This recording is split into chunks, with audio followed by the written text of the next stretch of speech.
Powered by the Montana Television Network. This is the 10 o'clock news on Q2, Montana's news leader. Good evening, everyone. Thanks for joining us tonight. I'm Jeanelle Slade. And I'm Jay Cohn in for Russ Riesinger tonight.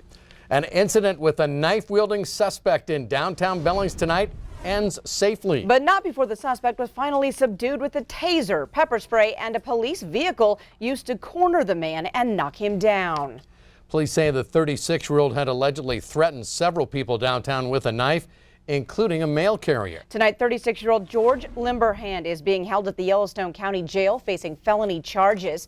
Billings Police Sergeant Brett Becker says around 7:30, officers found the suspect near the corner of 4th Avenue North and North 27th Street. Now, that's just east of the Billings Gazette. Becker says after repeated attempts by officers, Limberhand refused to drop the knife. The suspect was tasered at least twice and pepper sprayed, but was not disarmed until an officer in a vehicle rammed Limberhand at low speed and knocked him down. Tonight, the Billings City Council voted to enter negotiations to lease 3 floors and the basement of the Stillwater building in downtown Billings. The former federal courthouse has already had asbestos removed, but will need to be renovated to meet the city's needs. Q2's Mitch Laggy was at tonight's meeting and joins us now with those details. Mitch. Well, Jay and Jeanelle, after tonight's green light, the committee made up of council members and city staff will move forward with Stillwater building negotiations. The number to start them off, $27 million, to either lease or buy 3 floors and the basement of the building. The committee recommended the hiring of a real estate negotiator to help with the process. But the question still remains of how the city will pay for the new space. The council still has yet to decide if it will ask for a portion of the money within a public safety mill levy or other bond. But this decision to start negotiations could help answer some of those questions. Open-ended. Everything's on the table in the sense that we're open to lots of different approaches to how this might work. We believe, based on conversations that we've had with the owner, that he's very open to lots of different alternatives as well. And ideally, the city would like to hire that negotiations consultant as soon as possible, before the city's goal of floating a levy sometime this summer. Jay and Jeanelle. All right, thanks, Mitch.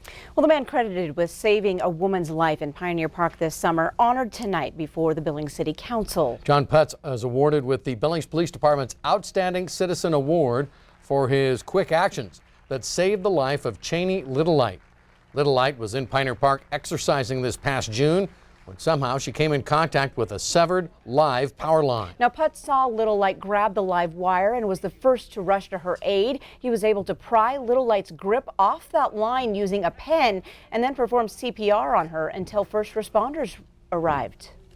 Thank you for giving selflessly to me and not thinking twice about what you did.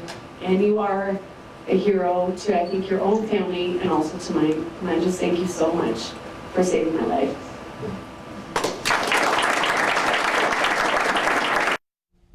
Now, Northwestern Energy owns the power line that Little Light grabbed back in June. At that time, Northwestern was not able to say why the severed wire was exposed in the first place. Well, a parent's worst nightmare, your car stolen and your child inside. Well, it happened this weekend in Billings. Thankfully, the young boy is safe and authorities tracked down the car 100 miles away.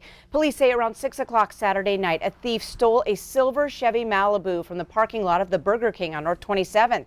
But listen to this, a 7-year-old boy was inside the car. His dad, an Uber Eats driver, had just popped into the restaurant to pick up a delivery.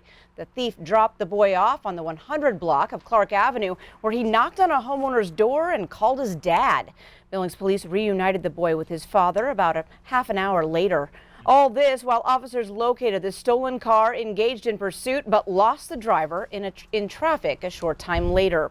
Tribal authorities located the stolen car Sunday morning in Lame Deer.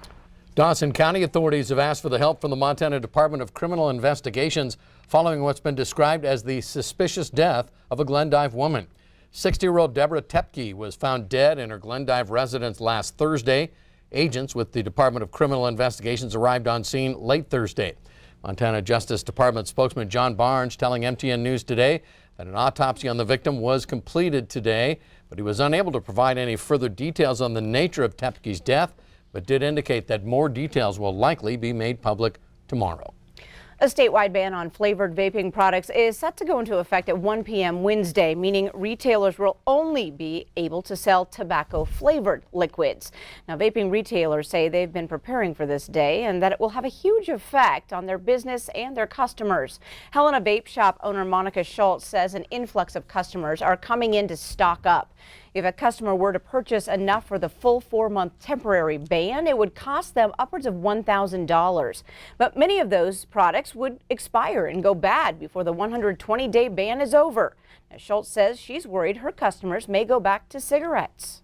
Having to quit is going to be a huge thing for a lot of different people. You know, it's helped them get off of cigarettes into a more healthy alternative, and eventually they can cut back and stop. I smoked for 25 years. It's the one thing that got me to stop. And it wasn't the tobacco flavored, because that's the first thing I tried. Since the announcement from the health department last week, attorneys for the vape shop owners have asked the judge to extend the restraining order. Now, in response, Governor Steve Bullock's chief counsel says there's no authority in law to keep extending a temporary restraining order. Now, the state says 4 more cases of lung disease linked to vaping have been confirmed in Montana since the vape shop owners filed the lawsuit in October. Meanwhile, 2 new studies are raising more concerns about the vaping epidemic and the potential harm of those e-cigarettes. CBS's Maren Austin has the findings.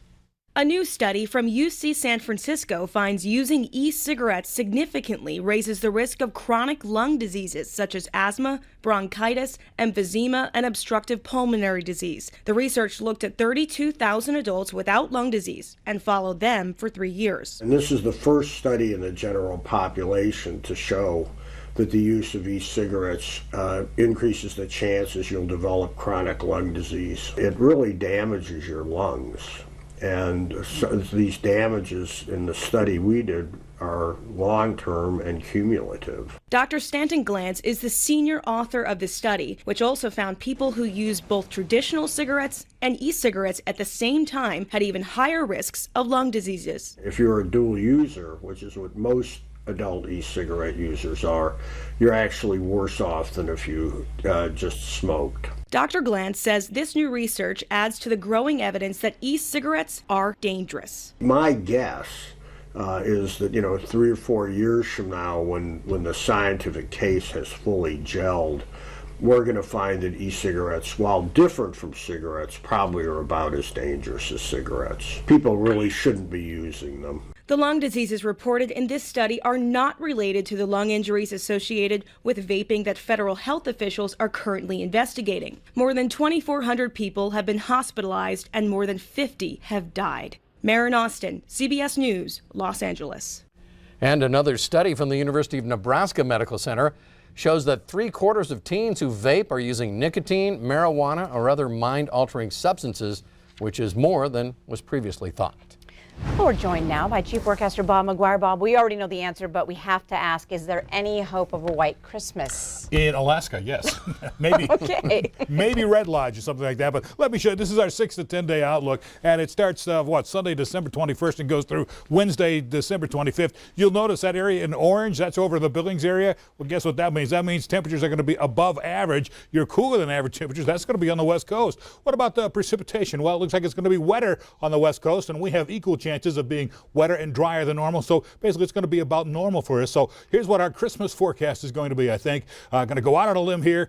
About 10 days out, and we're looking at 36 degrees on Christmas Day, partly cloudy skies. I'm afraid it's going to be dry, and the snow we have on the ground, I think most of that will even be melted by then, guys. Sorry about that. Let's go back to you. All right, thanks so much, Bob. Still to come on tonight's 10 o'clock news, more than 600 pages in the House impeachment report. We'll break down what's inside. Plus, a plane built for World War II continued its mission well into 2019. We'll look back at Miss Montana. And later in sports, hear how the Cats hope to turn last year's 52-10 loss to NDSU into a positive. You're watching MTN News with Jeanelle Slade and Russ Riesinger. Storm Tracker weather with Bob McGuire. And sports with Scott Breen. This is the 10 o'clock news on Q2, Montana's news leader.